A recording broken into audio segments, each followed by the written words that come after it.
ஊட்டக்கு அப்படி கேட்டதுனால ஹீரோவும் அவனை ஒரு ஷாப்புக்கு கூட்டிகிட்டு போயிட்டு வாங்கி தரான். ஆனால் ஊட்டக்கு அதுக்கு நான் உனக்கு என்னெல்லாம் வாங்கி கொடுத்தேன், நீ எனக்கு என்ன வாங்கி கொடுத்துருக்க, இதெல்லாம் போங்கு, நான் உனக்கு சொல்ல மாட்டேன் அப்படின்ட்டு அடம் பிடிக்கிறான்.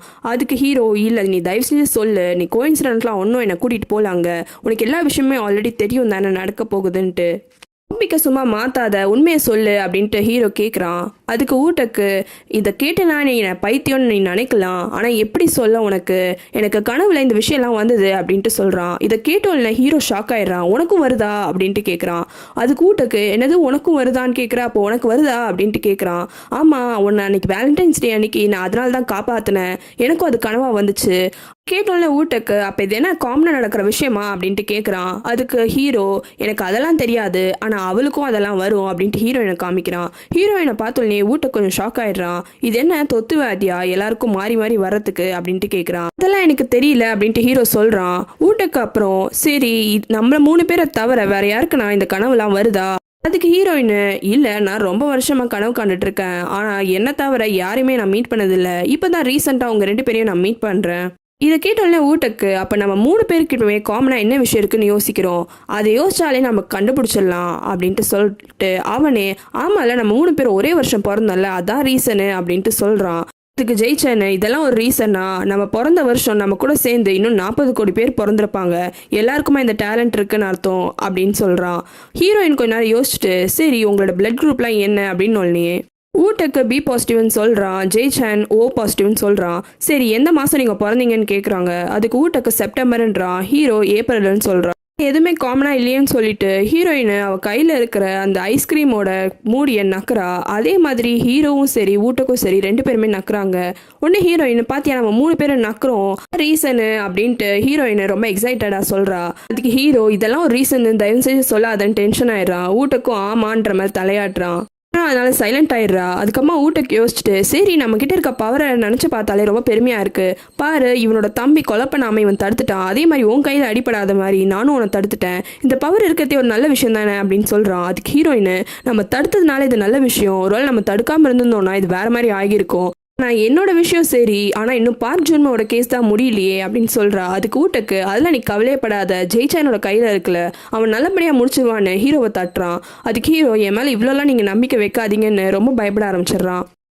ஹீரோயினும் அங்கேருந்து கிளம்பி வீட்டுக்கு ஒன்றா நடந்து வராங்க. அப்போ ஹீரோயின் கிட்ட, எதுக்கு எங்கள் 2 பேரையும் ஃபாலோ பண்ணிக்கிட்டு அந்த கடைக்கு நீ வந்த அப்படின்ட்டு கேட்குறான்.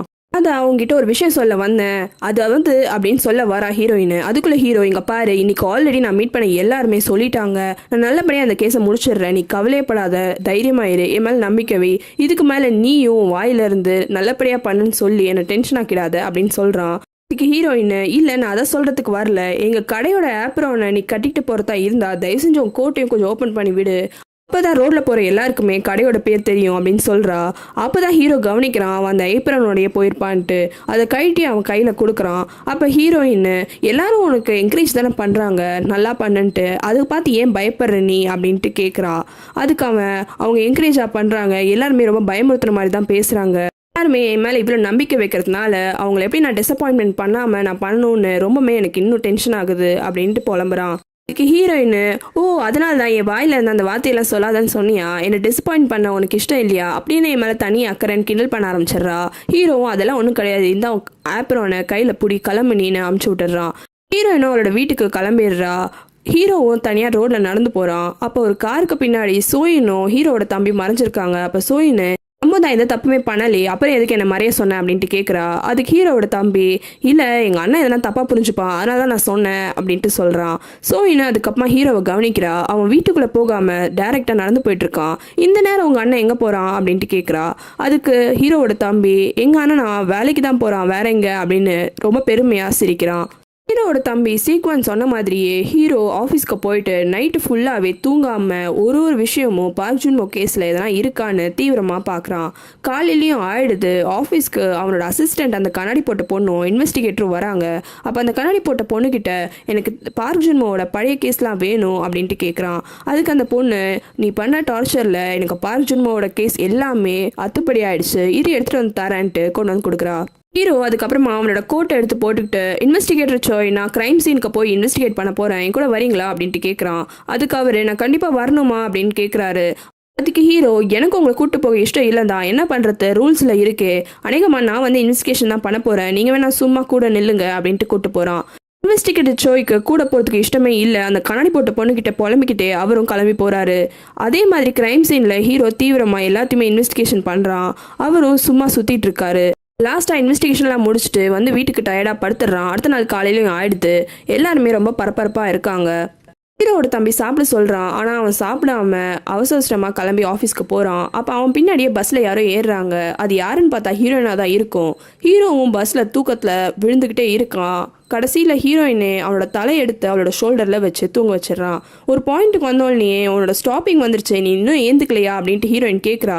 அப்போ தான் ஹீரோ கவனிக்கிறான் இவ்வளோ நேரம் அவன் ஷோல்டர் வச்சு படுத்துட்டு இருந்தது ஹீரோயின் மேலே தான் இருக்கும்னு. ஷாப்பிங் வந்தோடனே 2 பேர் இறங்கிடுறாங்க. அப்போ ஹீரோயின் கிட்ட உனக்கு வேலை வெட்டியே இல்லையா, எப்போ பார்த்தாலும் என்னையே சுற்றிட்டு இருக்க நீ அப்படின்ட்டு கேட்குறான்.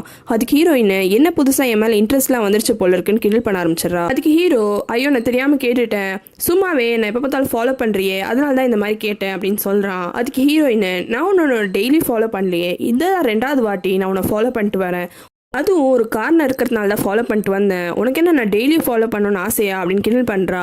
ஹீரோ உடனே அதுக்கு காரணமா, என்ன காரணம் அப்படின்ட்டு கேட்குறான். அதுக்கு ஹீரோ கனவுல ஹீரோவால் எந்த கேள்வியுமே பார்ஜுமோ கிட்ட கேட்க முடியல.